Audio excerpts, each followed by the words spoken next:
Can you hear me? Good morning, can you hear me? Well, thank you so much for being here, and thank you for Kamari for the introduction. As she mentioned, my name is Jessenia Reyes. I'm the director for the Educational Equity team, and I am very proud to be a part of that team. So thank you all for all the good work to put this together.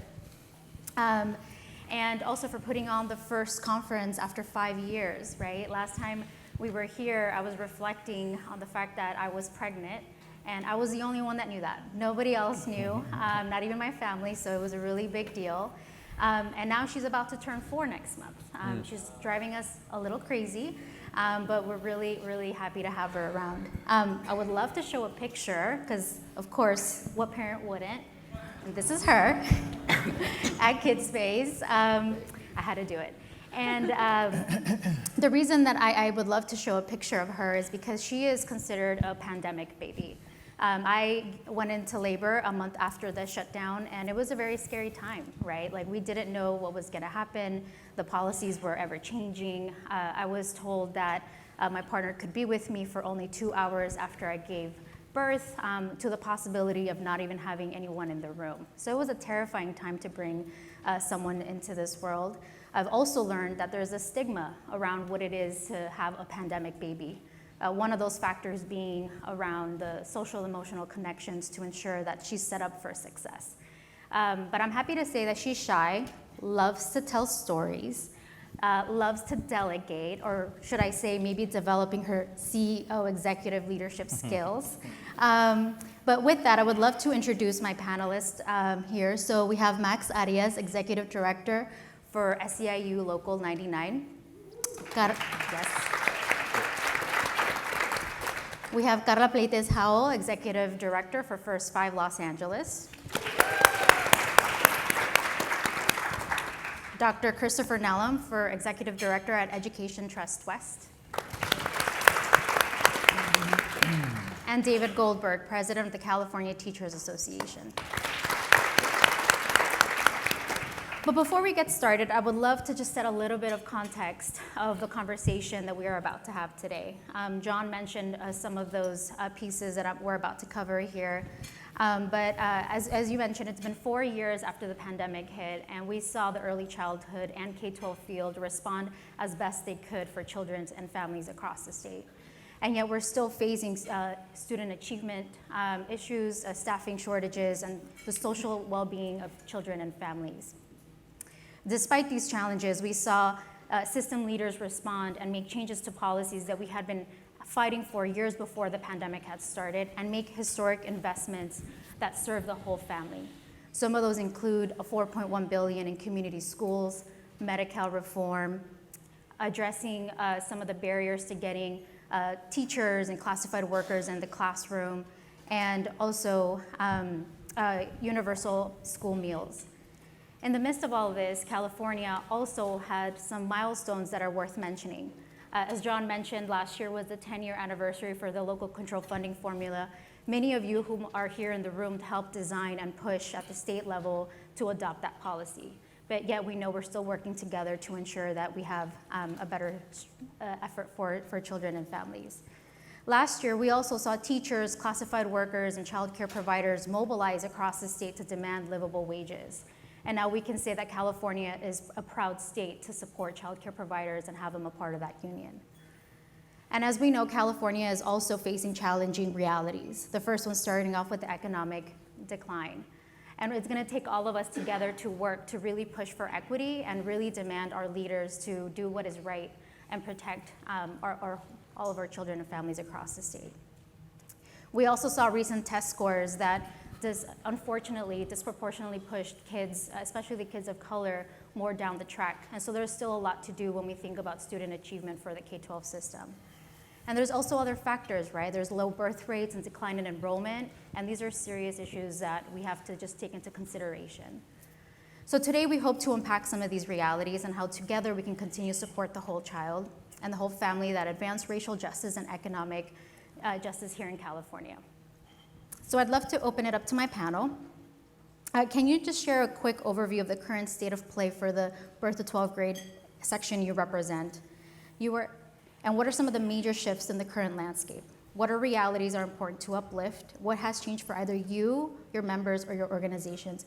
Max, we'll start with you. I get the privilege of sitting here and be first. Thank you. Well, good morning. Thank you. Appreciate the invitation and appreciate being here with this august panel, for lack of a better word. At Local 99, we wear two hats, right? We represent K through 12, the largest school district in California, second largest in the country, LAUSD, as well as family childcare providers, which is done through CCPU. So my other role is I'm the chair of CCPU and the chief negotiator as well for Childcare Providers United, which is made up of Local 99, Local 521 SEIU, and UDW ASME. But I just want to briefly interject because I'm probably going to speak more on early education. But in this question, I first want to start by just briefly centering the work of classified employees and where are we right now in the situation.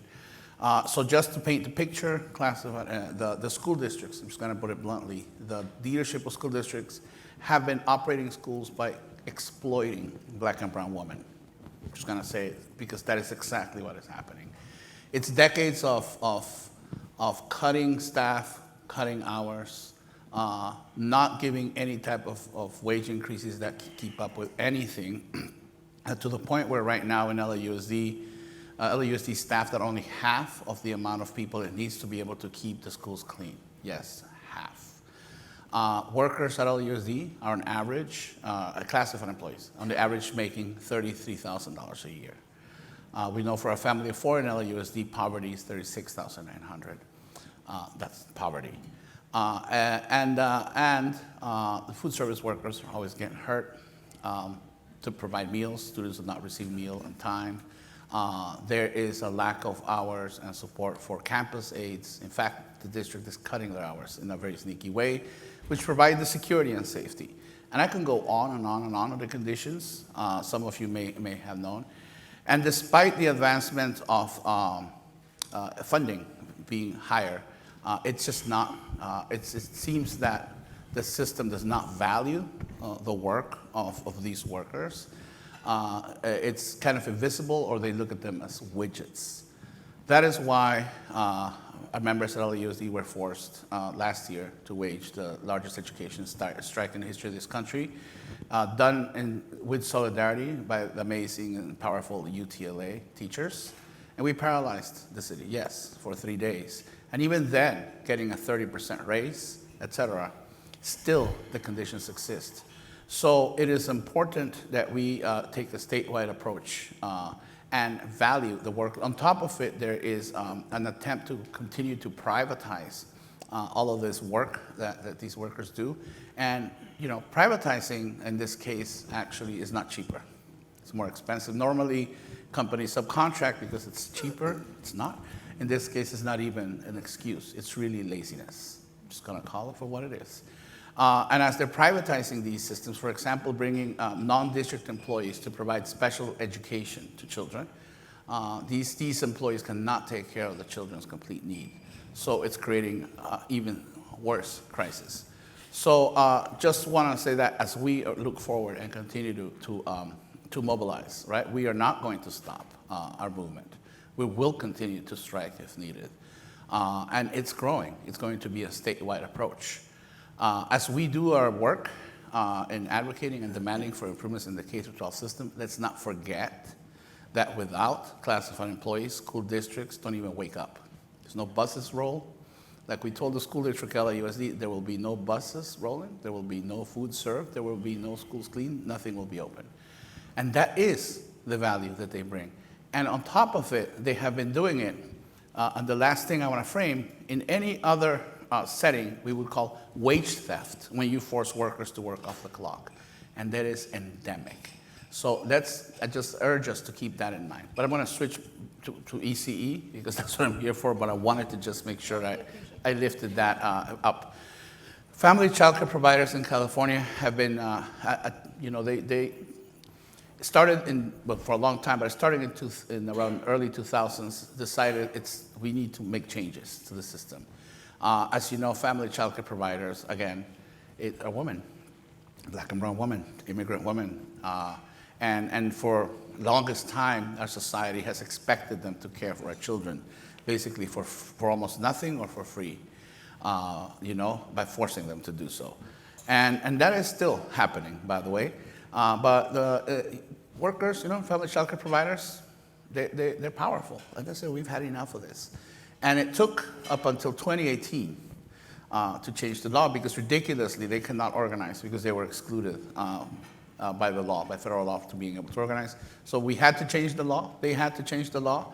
And in 2020, in the middle, right when the pandemic hit, as everybody was wondering what's going on, they held an election, got their union, and we started drawing down federal funds immediately. 2 contract cycles later, here, family child care providers through their union, and last year, also it was very apparent, through their union and in coalition with a lot of you here in this room, we made some serious systemic shifts last year. And it was a result of decades of organizing. But what was achieved last year? The biggest thing that was achieved, I think John Kim mentioned it, and that it's important that we finish the work on this, is changing the methodology to an alternate methodology. For those of you that may or may not know, the way that rates are set for subsidized care for children, the rates that providers receive for care for a child, as an example, in LA County, it would cost the provider to give care to this child $2,000. I'm not giving you the exact number, but that's very approximate. However, the state gives the provider $1,000. And then they call them, you're a small business owner, you figure it out, right? And so you can imagine now the situation. What providers have to do is take all this money, like from the kids, and figure out how to make it work. That means that they barely perceive any type of income, right? And so that needs to change.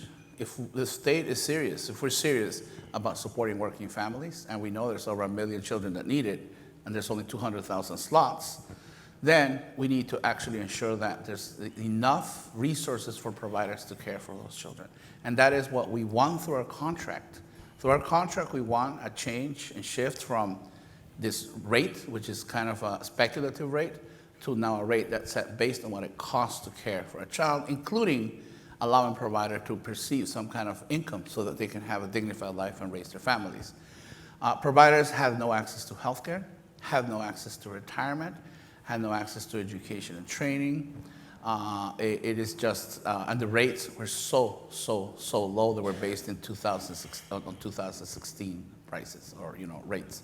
So this contract shifted all that, and now we are embarked on continuing to fight. But we have language and the process is there to change that. So we should be able to change that within the year, but the fight is there. As we know, we're going to talk later about what the state and its deficit, right? And also got the first ever healthcare fund, $100 million a year, up to $100 million a year, for healthcare to provide healthcare to providers, which is a good benefit for them. And then the first ever retirement. I'm not going to call it retirement fund because it's not a defined benefit pension, but it is money towards starting a process for family child care providers to be able to have retirement.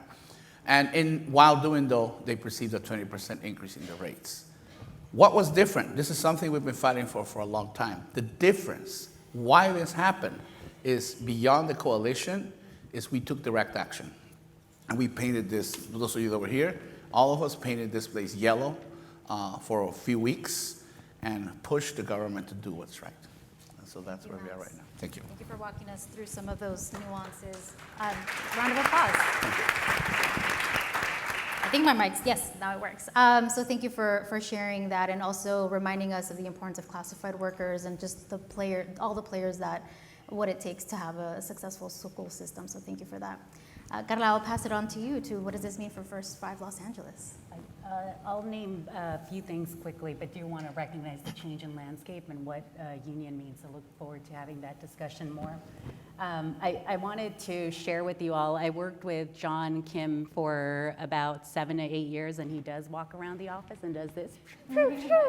And then brought knowledge, strategic knowledge, and really want to recognize what Catalyst California is doing for the conversation on education. I look in this room and the diversity and knowledge that exists in this room, and seeing how many of you have been committed to this work for such a long time. But this would not happen without the Catalyst California team bringing us together. So Jessenia, I see the education team scattered around. Please high five them and thank them for really bringing this narrative for us. In addition to what Max was lifting up from an early care and education perspective, I want to lift up two really critical things that I think are happening in the landscape that we as educators, advocates, community-based organizations need to be paying attention to. One is California's population. So in 2010, the population for children under the age of 18 was at about 9.6 million. 2020, we've gone down to 9 million, and in 2035, we will be looking at something closer to 8 million. And why does population growth matter for us? For a variety of reasons. But for this room, there's two things that are really critical for us to pay attention to. What will our education and services programs look like? They're going to have to be reshaped because not only what will they look like, and you all, us all, will be shaping that for the next 10 years. But in addition, that's our workforce. That's the workforce, that's tax revenue. California is going to look really, really different. So a lot of us in the room have been having conversations about population, birth rates in California. So just want to elevate that as we think about the systems that we're building. The second thing I want to elevate, some of us have technology up here to look at our notes, and the question of artificial intelligence and technology. Our kids are growing up in a world that we could have never, ever imagined as some of us were growing up. You know, my son's friend over the holidays went to Tokyo, and they were served coffee and tea by this really scary looking robot. And the idea of what artificial intelligence will mean in our education system, we can take that opportunity and see how remarkable it is, or we could be really fearful of it. And I think when we talk about social justice, equity, educational equity for our children and families, our systems really need to be paying attention to how we're better going to use technology and prepare our kids for a world and an economic global structure that's nowhere near what we have inherited. Jobs will look really, really different. So I think when we think about the landscape, the population and technology are some of the things that are really top of mind. Thank you, Karla. Talking about technology, I can't get my little one to find her phones every single time, and my partner and I have this belief that she's not going to get a phone until high school. I don't think that's real, but I think there is a really big importance about recognizing the importance of technology. So thank you for uplifting that. Dr. Christopher Nellum, I would like to pass it on to you and share your thoughts. Sure, thank you for letting me go third. I've been catching my breath. My wife is away at the UN doing fancy things, and so I'm solo parenting this week, and had to get to school by 6:55. But fortunately, she cooperated, and I actually put her in her clothes last night after bath time, detangled her hair, all those things last night so that I could be here. I still wasn't sure it would happen though, so I'm excited to be here. Thank you for the invitation. Three things are on my mind, or on our minds at EdTrust-West. The first, of course, is COVID, and I think it's right that we're talking about COVID and its impacts because we all know the impact it had on our daily lives. We know, as we've already heard, the impact that it had on educators. We know educators did everything they could to face a moment that I don't think anyone could imagine. And it's not really past tense. I think we're still grappling with what those impacts are. And that's true and right. And I think we're thinking a lot about pace, the pace of change. Even before COVID, our systems were ineffective and underperforming, in particular for students of color and multilingual learners. And so while I think COVID certainly should be part of the conversation, I don't think we should use it as an excuse for the things that we're seeing. You know, our team looked at the rate of change before COVID, averaged it out, and looked into the future, and Latino students or Latinx students would not be at grade level until 2060 in math and 2046 in English. That's decades from now. Black students wouldn't be all at grade level until 2089 in math and 2071 in English. And so the pace of change was already too slow. And for me, I think that means we should not celebrate 0.2 of a percentage point increase in test scores when they come, because I think we can do better. Our kids deserve more. Our educators deserve more. Second, I think the other dynamic, actually, John is like reading my talking points right now. But the second point that is on our minds is, when Californians, we like to look over there when we talk about things like anti-DEI efforts. We like to look over there when we're talking about anti-blackness or anti-equity. And our favorites are Georgia and Florida and Tennessee and Texas. And we like to look at them and then pat ourselves on the back. But as John noted, those things are happening right here, right in front of our faces. We have school boards that are swinging more conservative in our state and actually more anti-equity right in front of us. We see board members are having to grapple with really loud voices that are detractors from the good work that they're trying to do in the name of parent voice. And I'm not sure that always is reflective of all parents. We're seeing local education leaders become skittish about things that we want them to be committed to, that we've invested in. People who want them to all out reject or delay or rethink some equity initiatives. We see school boards dismantling DEI programs. We saw in the Inland Empire a couple weeks ago, the cancellation of a Black student counseling program. We have also seen, my colleague Pamela is here somewhere, and we've been talking quite a bit about the retraction or retrenchment from commitments to things like ethnic studies, which have decades of evidence for its effectiveness for all students, but in particular for students of color. So we're thinking a lot about racism and what those dynamics mean. We also are seeing people in California build maps to pinpoint where equity is happening, where equity initiatives are happening, to drive lawsuits. We're seeing those things right in front of our faces while we're pointing out at other people. And so that's the second thing on our minds. And then the third, of course, is school funding. We have a landscape that is shifting right underneath us. ESSER funds will come to an end soon. We have the sunsetting of Prop 30 and Prop 55, which provide critical resources for K through 12 funding in this state. And that matters because we know money matters. We also know that how we spend money matters. And then I think the last thing that's on our mind is there's a troubling, I know which Catalyst has been attentive to, there's a troubling ballot initiative on the ballot in November that will make it harder for us to raise critical resources for teachers and for kids across the state. So those are the things that are on our minds, which sounds very doom and gloom. And so it's not that I don't think that we can do it. All the people in this room and our partners and parents and community give me hope. But those are the things that we see when we look out over the landscape. Thank you, Dr. Christopher Nellum. And I appreciate you grounding us on the reality for what that means for California too, right? Like we can't pat ourselves in the back. And so we do have a conversation after with Dr. Carl Cohn, who will give us a deeper look at what that actually means and looks like so that we can just expose those realities a little bit more. So thank you for uplifting that here. I will, last but not least, David Goldberg, what does this mean for teachers and educators at CTA? Yeah, so first of all, let me tell you, I'm honored to be here with you all. And I guess just put in just the broad question, put it in the broadest context. All of us in this room on some level have committed our lives to young people, right? And the people who serve young people. And I guess in the broadest context, we're doing that really in the first time in the evolution of human beings where we are allowing young people to raise themselves. Totally disconnected with elders, with communities, and they're struggling. Obviously, it's anti-evolutionary what they're going through. And they're trying to, then we attack young people.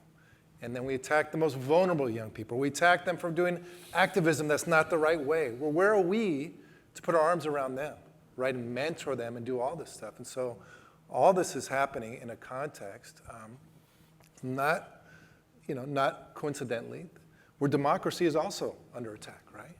Where all of us, on some levels, are disconnected from each other. And so I know you all are doing incredible work on this. I guess the hat that I wear as a California Teachers Association, the broadest sense, is really trying to help our members figure this stuff out in a way, in a system that's not really set up to meet any of our needs, right? And we'll talk some of the other questions about why that is and some big steps we could take. But we're really invested. We have 300,000 members, and we have 1,000 different local unions. Half of them have less than 100 people, right? So we're in every community across this state.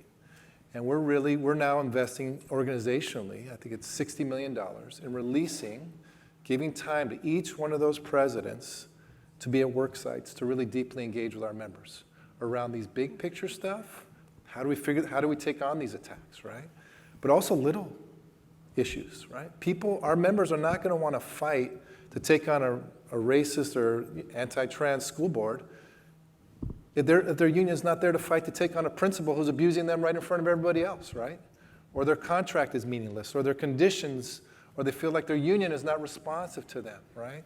So we're really trying to invest deeply in democracy and actually training our member leaders how to have democratic conversations, how to build teams, how to then later, some of the other questions, how we then build movements around connect with other projects that are going on statewide. But really, we're focusing on the most basic level of how we build this bottom up in our unions. That's our focus. Thank you, David. Thank you for sharing that. So now I would like to shift our focus a little bit on the budget. As John and everybody here mentioned that California is facing a deficit. One of the things I'd like to start off with is that Governor, when he presented his budget, kept saying, keeping his promise on the transformation of K-12 education. At Catalyst, we like to embed the birth of 12th grade because we don't want him to forget about the early childhood initiatives. So I'd like to open it up to our panelists. Again, there's been two estimates, right? There's a $38 billion deficit, and the LAO released the $78 billion, twice as much. We won't really know until May revise. But wanted to hear from you all, what does this mean for your work, and what more is needed to prioritize equity for children and families? David, I'll start off with you this time and back us around. Yeah, first of all, I mean, those of us who have been in this, and I started teaching in 1996. I'm also, by the way, a third generation UTLA member, so my grandmother, my mother, and so I had to take a long arc view of this. And I remember, when my grandmother was teaching, California had the best education system in the nation. Free UCs, free Cal States, free community colleges, the lowest class sizes in the nation. And we built that, and this is where we got to not forget this. We built that mostly for white migrants fleeing the Dust Bowl and the Great Recession. We said, you come to California, we will guarantee this for you, right? And now, that went away in the 70s, not accidentally. And it went away, and this is why taking on racism has to be at the core of everything we do. It went away when it wasn't migrants, but it was immigrants to California, right? And they framed it, these are those kids. And it was also, people were putting pressure on the system for more equity, and so they disinvested intentionally. And they, by the way, they Prop 30, everyone knows this, but how many people are paying 1975 taxes on your house? I wish. Not one person, right? So they got us to vote for something saying this was going to help us, and our taxes that were going up, and we were getting priced out of we weren't able to pay it. That's not what happened. We were snookered, right? Because I saw the other day that Disneyland is having a multi-billion-dollar renovation. And you know what? You know who is paying 1975 taxes? Disneyland is. Chevron is. The richest corporations, it is the single biggest redistribution of wealth from working people, for students of color, from all of us to corporations in the history of this world, because it's gone up for decades. And so we know that every one of us who've been through this before, we know that after good years, the other shoe's going to fall, right? There's always our system is broken on purpose. And so whether it's 38 billion or 73 billion, we know that whatever it is a system that is not set up. And this is, by the way, this is not small time. We have 1 out of 8 kids in this country in school in California. the stakes are huge. And so what you were saying about how we can't be attacking other states when we have a funding system that doesn't meet any of our students' needs or our needs, and is racist at its core. And so we're about trying to take on and make sure that the governor and all the legislators have no gimmicks around any of this funding stuff, because we know that oftentimes can happen, especially in election years. We want to hold their feet to the fire around that. But we also need to hold our feet to the fire, continue to figure out bigger picture about how we continue to build the kind of coalitions we need beyond this crisis that inevitably happens every other budget cycle. So that's the big picture view that we're taking on it. Thank you. There's many coalitions in this room, and part of that is the network. So really, really excited that you're uplifting this and opportunities for us to engage, because there will be many. Dr. Christopher Nellum, I'll open it up to you. Yeah, I think two semi-quick things. The first is, I think, we've had a governor and a legislature that I think have made improvements. John cited the stats earlier. We have more per pupil funding, which is a good thing. However, the Education Law Center still gives California an F for our funding effort based on their modeling. So to me, or to us, that suggests there's still more to do. So I think when we think about the budget situation, the first thing I think we need to do is to consider this the baseline. Consider, like, there's no going back. We shouldn't take any less. And balance the budget somewhere else. Take it from prisons. Take it from some, I guess I can't say in the environment. My wife would be really mad at me if I said that. But balance the budget in some other way and not on the backs of kids and teachers and educators. And so that's the first thing. We need to continue to push for adequacy, which probably seems like a wild thing to say, but we can make choices. We can make different choices. We have a shrinking prison population, and their union just got raises for their members. And so I think that there are spaces and places to have the adequacy conversation in addition to taxes and other things. I think the other thing that's on our mind is we do an awful job, I think, or we think, uplifting what works. Public schools, the promise of public schools is real. I'm getting ready to figure out enrollment for my daughter at Oakland Unified, and because I believe in public schools. I don't feel like I should do this work and then not participate. We have to participate if we believe in public schools, and I think one of the things that we have to do is uplift what works. There's plenty of innovation happening in our public schools. It's often hidden. Oakland has tremendous examples of well-operating community schools. We know through, in Temecula, which gets a bad rap for many things, but they have good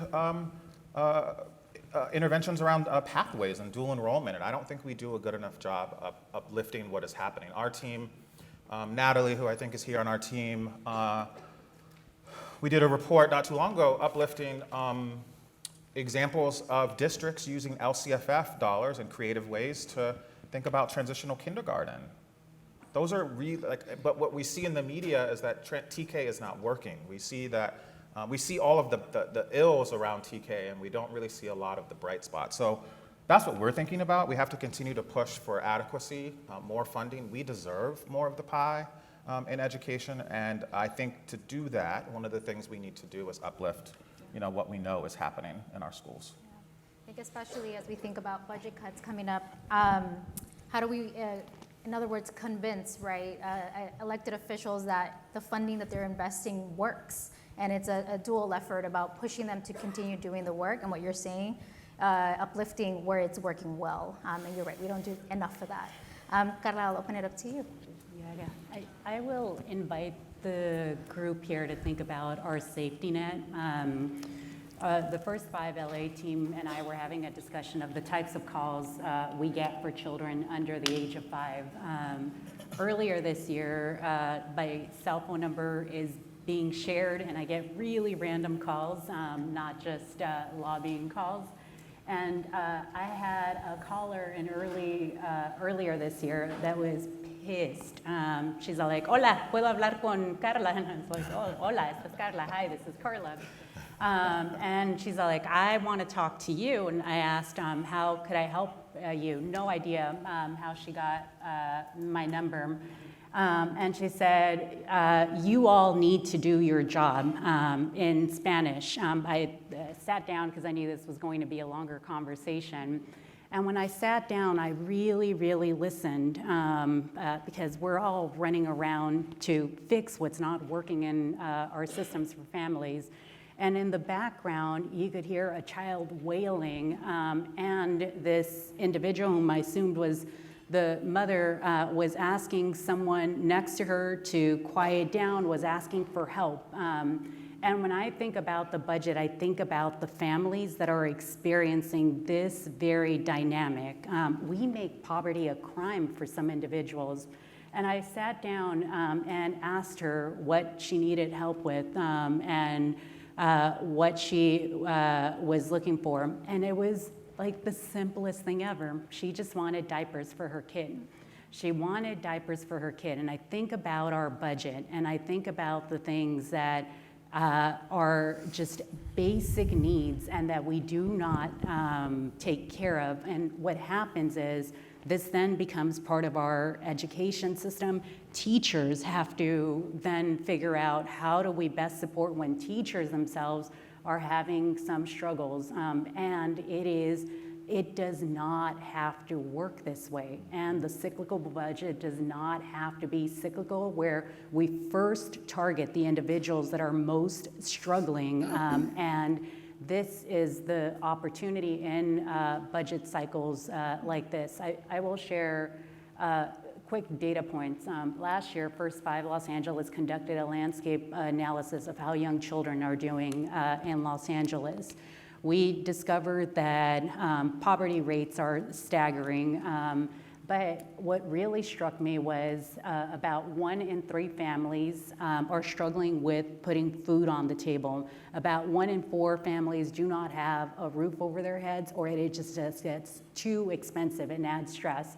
And if any of you have read any study on early care and education, what happens to a young child's brain, what happens to families when there is that sort of pressure and stress, both my colleagues talked about family and what's happening, and just feeling that stress puts us in a different state of mind. And young children that experience that over and over again in the early years sets them up with a different sort of foundation.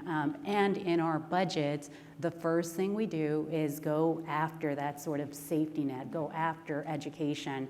So I think the invitation for us is we can't be divided. It is all a whole child, a whole family, and making sure that when we're asking for supports that we are looking at what do these children and families need. And in this budget in particular, we cannot let the education budget, we cannot let the safety net budget come down in a way that we'll ultimately be dealing with in 5 years. So an invitation to really, again, coalition working together. I think one of the things you raise is that the pandemic definitely proved that we can't look at one issue in a singular way, right? And this idea of addressing the whole child, whole family is critical for the foundation. And we also saw jurisdictions during that time step out of their lane and do that well, right? We saw LAUSD do grab-and-go centers because they recognized that meeting those essential needs was really critical and important over teaching at that time, right? And so we can't lose sight of that, is what I'm hearing, as we think about the economic reality and can't go back at looking at this one single issue. Max, I'll pass it to you as our last thought for this before the next question. Thank you. So I love being here because I think they expressed basically everything I wanted to say, but I'm gonna we can't allow this to happen. So from where I sit at representing the essential workers in education, we have a twofold fight. First, within the system itself, within the K-12 system, and within the early ed system, every time there's some kind of recession or cuts, it is disproportionately borne by the black and brown women that we represent. Within the school districts, the first thing they do is furlough or cut hours to people that clean, people that cook, people that drive buses, people that provide campus security, people that support teachers. And so we have to do that fight. Similar within the family child care providers, when the state issued its whole transition TK program, it was done without thought on how that would affect the child care providers. Absolutely without any thought. Again, so we are found twofold. fighting within a system that's already funded, underfunded, and a system that is racist. And then now we also have to fight for the overall funding of the system. And that is where this comes in, that in this cycle, we believe that we have to organize and take direct action. And it can't just be an island, it has to be all of us. And Karla, as Karla said, it's around the safety net, and that also includes the county, city, and state workers and the services they provide. Within SEIU, we represent 700,000 workers, including home care providers, child care providers. And we need to create a united front, for lack of a better word, to demand that in this recession, in this potential recession, we're not going to accept austerity. And that is completely unacceptable. Not only does that, affect disproportionately the essential workers and Black and brown women, it affects the services that they provide to the families, and also counterintuitively, it makes the recession longer if there is going to be a recession, which is what they're all talking about. It is not acceptable in the richest state in this country, the 5th largest economy of the world, to say that we have to cut anything. But what I exhort us is to go beyond advocacy into direct action, because nothing else will work. Thank you. Thank you, Max. A common theme that I heard from all of us here this morning is the idea of partnership and working together, and it's going to take multiple efforts and strategies to really achieve this. So thank you all for your thoughts on that. I want to shift us and maybe think about this as a bright spot, Dr. Christopher Nellum, in the sense of California is leading the way for labor. And we know that labor is foundational for the successes of education across the birth to 12th grade system. California houses some of the largest and powerful unions across the states, and now it is one of the many few across the nation that is unionizing childcare providers in early childhood. So definitely a proud moment. This also presents an opportunity for California to support the full spectrum of educators across the birth to 12th grade system, including classified workers, teachers, and now childcare providers. How can California lead the way for educators across this system, and how is this an opportunity to challenge some of the staffing shortages that the pandemic presented? Max, we'll start with you. It's like Uno, you get the reverse card. I know. All right. Thank you. So pick 4, drop So it. here, I'm gonna change it after, David. I'm going to take, I should just talk them here about the systems themselves. And there is a K-12 system, but there is not an early education system. And that's something that we have to actually fix. And if we do, there is a competition, an inherent, unspoken competition for resources. It is exactly what neoliberals want us to do at the end of the day, or capitalism. It's really to kind of create a fight for resources, right? The Prop 98 is untouchable, so family childcare providers were kicked out of Prop 98, as you know, right, some time ago. But Prop 98 is not enough for the K-12 system either, right? And so I think it's important right now, for example, with the TK, that we think there's a crisis, but there's enough folks out there to support the school districts if we think differently, right? There could be a mixed delivery system. Family childcare providers, responsible center owners as well, can be supporting the district in creating a real symbiosis in caring for those kids in those communities that need and supporting those working parents.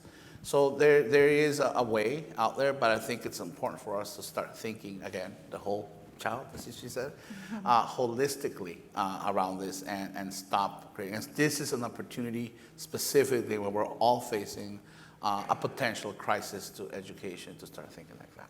Thank you, Max. Karla, I'll open it up for you.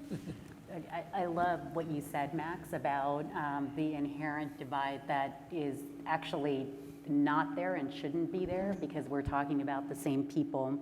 I will add, as a lifelong advocate for children, I think about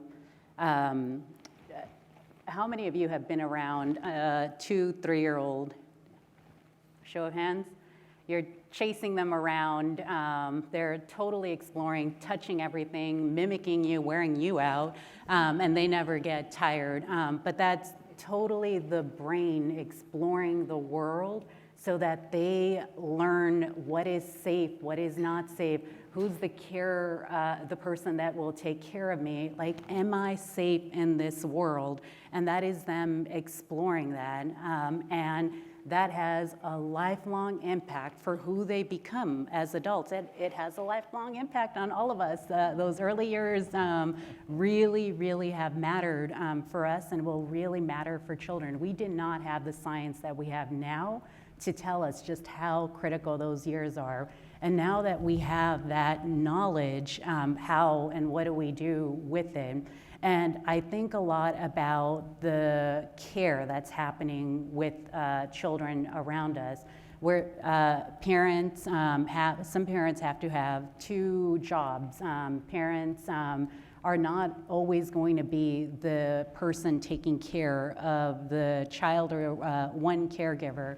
And this is why the workforce is absolutely, absolutely critical. And I think about the workforce that exists in California, and Max is absolutely right. There is no system. It's sort of like a small business, and the idea of really looking at the system of care in our country is what labor is bringing to the table, and really excited about it. I will share with you all, a decade ago or more, I had the privilege of working in a college, and my role was to educate childcare providers in all things early care and education. The childcare providers that were taking these classes in the college, women of color, women that were trying to figure out how to do something different with their careers. And one of the things that I really loved doing was sort of surveying why you're doing this. And there was 3 things that came up over and over again. One is education, because I want to be good at my job. I want to be the best I can around these kids. So the education of how do I become better at providing this care. 2 was a better dream for their own children. So having this knowledge, getting educated on what it means with child development, and then the opportunities they could open up for their kids. And the 3rd was, yes, we want to put food on the table. We don't want to run a business or take care of something and then not be able to take care of our own families. And that continues to be the issue that these educators are looking at, and they are educators. So the idea of what California is doing, actually bringing in labor to look at wages, social justice for these individuals that at some point there was an opportunity in the 70s for more individuals, as was brought up earlier, and this is opening an opportunity, and we need it in the system. So it's a tremendous opportunity, and lots of work being done by SEIU to make sure that this is advancing. So a really, really bright spot that other states do not get to say this is what they're doing. I really appreciate you even calling us out on the narrative shift around calling them educators, and you're absolutely right. I think about my little one right now, and I love that my mom gets to take care of her, and there's times where I have to tell my mom, maybe don't say this, don't say that, right, because she's learning, and these are critical moments like you were talking about. So I'm just really appreciating that, because that is when they're learning a lot, especially when they're little. Dr. Christopher Lam. Yeah, I think another 2 things come to mind. At EdTrust-West, our primary frame is trying to think about what is good for students, and in particular students of color. But personally, I know that educators also matter quite a bit. I come from a family of educators. My cousin was just named Teacher of the Year in Michigan, which he will not stop talking about. And I also think a lot about, I'm teaching a doctoral course right now with mostly educators, teachers who are looking to learn and earn their PhD. And what all of those experiences and our work at EdTrust suggest to me, I think we characterize what's happening right now with the education workforce as a shortage.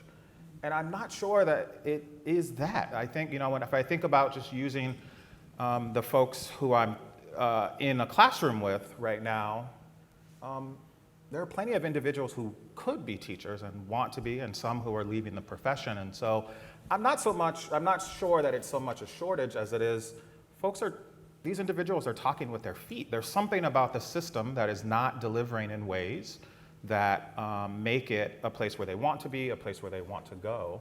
And I think while we certainly have powerful unions and labor in the state, that even is not enough. I think we need more of us advocating on behalf of educators, because they are doing the important work with what I consider to be our most valuable asset in the state, which is young people, kids.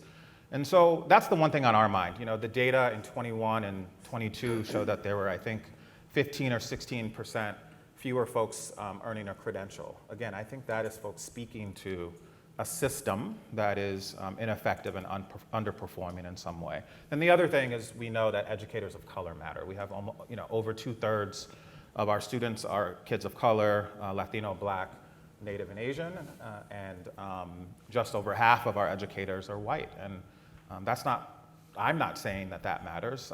Decades of evidence and even a growing body of evidence suggest that having educators that look like our young people and who bring unique sets of characteristics and skills and gifts and expertise are good in the classroom. They're good for kids. And so I think the takeaway is that I think all of us need to be singing a similar tune around what educators deserve, what they need. And I don't think we need to beat up on teachers. I think we need to focus on the system and what the system can do better to support them. So everything from teacher preparation programs and maybe the ways that they need to change, what it's like after you become an educator, what is that experience like? Those are system things that we can address. And so that's what's on our mind. Of course, CTA and the others are very powerful, and there are, 30+ million people in California who we need to bring under the tent too, who support teachers and don't beat them up.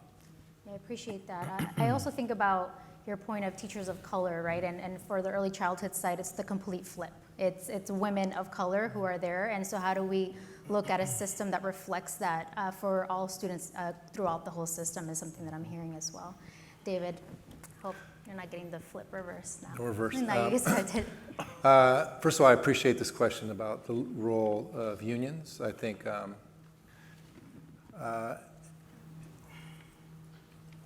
just want to start with saying how lucky I feel to be part of a union and to be playing the role I am in a union. I know how few workers get that chance, right? And you see across this nation, again, people, I don't know if you all watched, but last week, for the first time, I think ever, United Auto Workers won a union election in the heart of the South at a Volkswagen.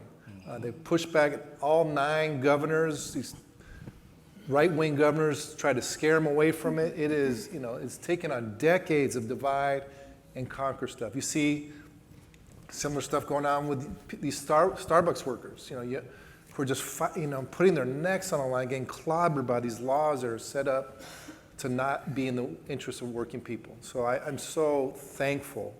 And again, even my own union, my grandmother went on strike in 1970 for 4 weeks. 4 weeks around some of these same issues, around class size, around respect, only to have that contract thrown out because it was illegal for educators to bargain, right? So that's not even that long ago in our own state. So thankful to have a union, but then I think how we see our union needs to change, right? Because for generations, we're thankful to have a union. We won the right to bargain around salary and healthcare. And so every time we bargain around salary and healthcare, the bosses say, these greedy teachers, all they care about is salary and healthcare, right? But we were put in that box. That's all we could legally bargain about. But we're seeing in California, by the way, in California this last year, half of the strikes in the country happened in California. This was educators, but it was also folks around the actors, right? It was a wave of stuff going on. And so I think we're learning just how, first of all, as Max said, that we need to have a union that fights for stuff. We're facing 2,000 layoffs this year. And we're telling, that's 100 of our locals, 100 out of 1,000 are having layoffs. Some of them, like Anaheim, I think they have hundreds of them. I think 1 out of 4 people got a layoff notice in Anaheim, right? And because districts are weaponizing this process to go after folks, right? And we told our members with this call we had with them a couple weeks ago that layoffs should not be easy. We need to fight. We need to build a fighting union that takes on this, that allows people, the districts, to just reflexively think we're just going to upend people's lives in this way when there's other ways to do it. So it's creating a fighting, but it's also what we fight about. And that's why I want to, again, uplift this example that Max talked about at the very beginning. It's what we fight, and it's who we make coalitions with. And that strike that happened in LA between your union and UTLA was incredible. It was transformational.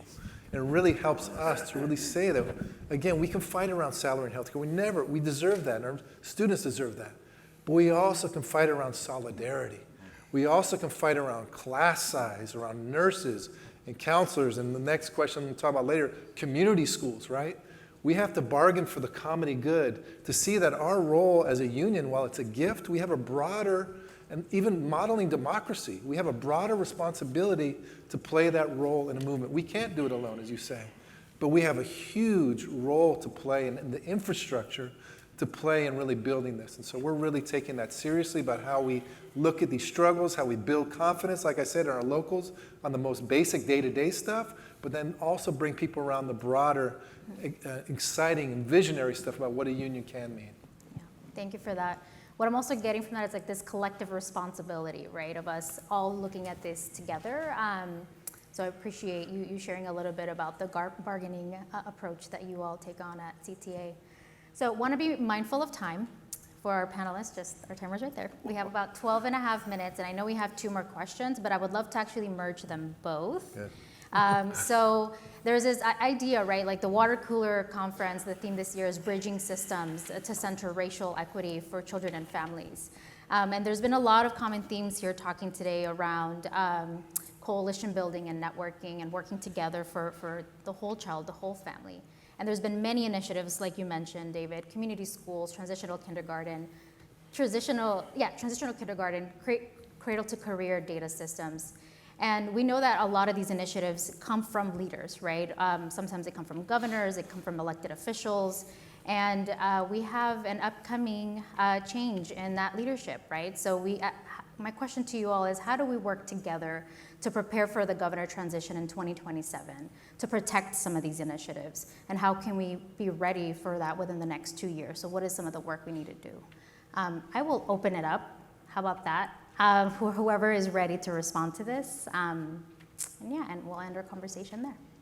It's on one of us. I know. to Chris be and one I of are you. like rock, paper, scissors. Gotta go first. I can start, and I want to share accolades here for Catalyst California. So about almost a decade ago, there was conversations of who the new governor for California would be. And there was a lot of focus on sort of advocating who will have the right issues to lift up. And Catalyst, amongst many partners here, actually was really strategic and thought, what if we develop the agenda? And at that time, the conversation was for early care and education. There was a lot more work on K-12, so I'm offering an example on early care and education. And it was, let's connect with every gubernatorial candidate and lift up that early care and education is not a nice to have, it is a must have in whatever first 100 days happens with the governor. There was a lot of conversations, lots of partners brought in, and I will share the conversations with every single one of those gubernatorial candidates. None of them were lifting up early care and education. None of them were thinking about some of the things that we've discussed here for children under the age of 5. And by working with partners, this question of alignment, one, there was the organizing of us as a group, as advocates. It would not be helpful if we had 100 different folks asking for 100 different things of the new candidates. At the end, there was issues like dual language learner work that lots of our advocates lifted up. There was the 0 to 3 system. There was the workforce conversation. There was transitional kindergarten, and there was a united ask for what this 100 days should be for every gubernatorial candidate. By the time we were at the 30-day mark, you saw commercials on preschool coming up for the candidates. They would not have a public conversation without at least naming early care and education. And then we elected a governor that in the first 100 days said this will be a priority, and not only a priority, but within the first 2 budget cycles actually invested $1 billion in early care and education. Different conversations now, but what I want to lift up is the power of organizing and alignment, and how the water cooler and many of the folks that sit here as we brainstorm and think about what the next can be.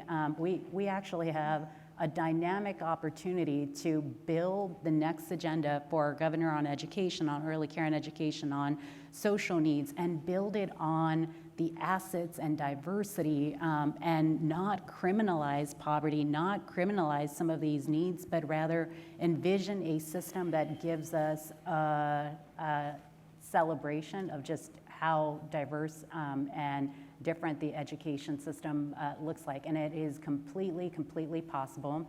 Those conversations started in 2017. The new governor came in 2018. So I appreciate Catalyst and Jessenia lifting up this question now, because it is not too early to start thinking about this. Thank you. I also want to share, during that time, we did have a director named Karla Pleitez Howell who was part of that thinking. So do want to give some credit where credit is due. But what I do want to name about that, it was definitely a collective effort. The water cooler is a network across early childhood and K-12, and that would not have happened if all of you would not have shared resources, questions, and build this shared agenda for the governor at that time. So let's continue doing that is what I'm hearing for the next one. Open it up. Sure, I'll go next. 2 quick things to try to tie those 2 questions together. We're thinking, I was on a call earlier this week with some folks in philanthropy, national funders who aren't yet doing work in California, and their hesitation was that the state's it's too messy, you can't get anything done here, and they just they don't want to touch it. And I was trying to convince them not only to think about investing in EdTrust, but the very talented ecosystem that we have in the state. And the initiatives or programs that were mentioned, community schools, TK, mixed delivery system, those are all examples that we actually can get things done. And so what comes to mind for us when we're thinking about threading that all together is data. It's not the sexiest topic, but what we measure gets rewarded often and incentivized. So we have a data system that is being built that I think is a really good thing for education in the state, because data don't lie. People lie about data, but data don't lie. And so I think that's a good thing. The fear that I have, though, is that the early learning data was delayed. In legislation, it was delayed, perhaps for some good reasons. There's a lot of work to do. But my fear is that as we get better data, then early learning and care will be invisible in the data system and give folks ammunition to not invest in it or not do the good work, because then the excuse will be, well, we don't have any data when we made a decision to delay that. And so I hope that we can more urgently do that work. The call to action, actually, Karla took it right out of my mouth, I feel like, but I think we need to come together and figure out an education platform that we can take to all of the candidates for governor, for lieutenant governor, for state superintendent, and get them on record while they're candidate, and then work with them when and should they get elected, and if we need to, also hold them accountable. And so looking forward to, we have a concept that we're floating around with some folks and need to get that to more folks, but I think that's what we need to do. We need to make sure that there aren't 100 voices trying to rally for what we know our kids and colleges and TK need. Thank you for that. At Catalyst, we love data too, because we know data matters, right? And especially now as some of these cuts will be made, it's like, how do we show and prove the data that these programs are working? So we're thinking about that deeply as well here. So I don't know, John, can they count on us to definitely think about this united front for us? So I'll make that decision now, but I think we'll definitely be working together on what that means. David or Max? Oh, yeah. Just briefly, I want to be respectful too, give Max the last word. And I want to uplift examples of how those two questions about politics and what happens on the ground can feel disconnected, but they are connected. And lift up the example of community schools. Because community schools, frankly, it came out of a strike. It came out of a strike in Oakland, came out of a strike in LA. People have been trying to get this in California. It's a great thing the governor wrapped his arms around it, and the superintendent, Tony Thurmond, did. But it came out of struggles that happened, that people went on strike. And by the way, and it's not an accident, by the way, in LA where it happened, that 2/3 of our members are teachers of color, right? Overwhelmingly women. These people were struggling and fighting for their own communities, right? And remembered how the unions and others were not there in Prop 187 and 227 a generation before. Like, we're going to fight. We're going to fight around these broader issues. And we won it. And it was so important for us because we had been taking on, for a decade in LA, not only just trying to, the system that was not meeting our needs, but we were trying to defend the system from privatizers and frankly, the shock and awe of a charter school management organizations coming in here and basically into LA and basically destroying our school system as well. And we were doing it with one arm behind our back, as if they were the folks for equality, right? And those of us who had given our lives to our students were not somehow. And we were able to fight and make demands that reflected that and fight on all fronts. Fight back and also fight forward. And so I think, and now community schools gives us that chance. And so I agree with you, building these coalitions are important. It puts democracy at the forefront, anti-racism at the forefront. What happens around education, and by the way, Monica Tamarath, who's chairing another panel later, she's our lead on it in CTA.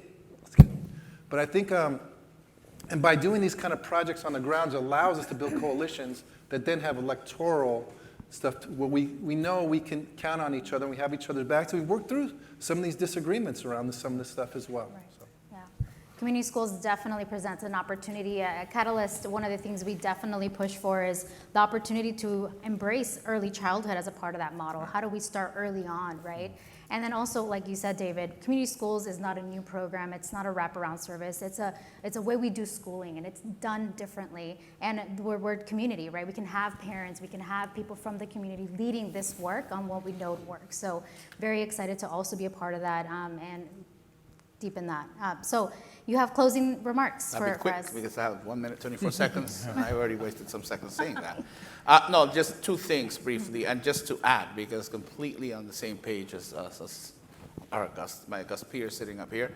One is just to add to that, though, the element of unions, workers being able to organize and struggle.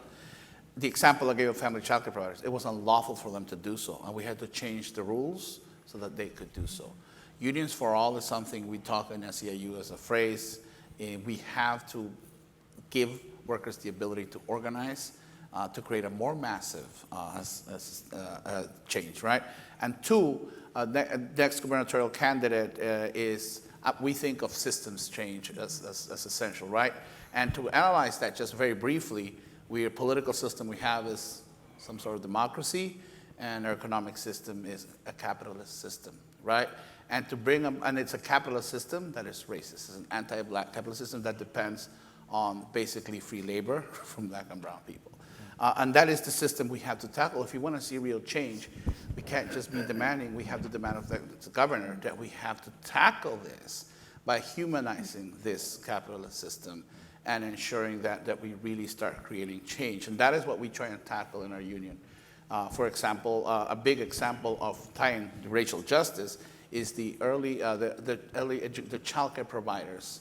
Like it's very clear that they are at the, receiving the short end of all the system, being, black and brown women.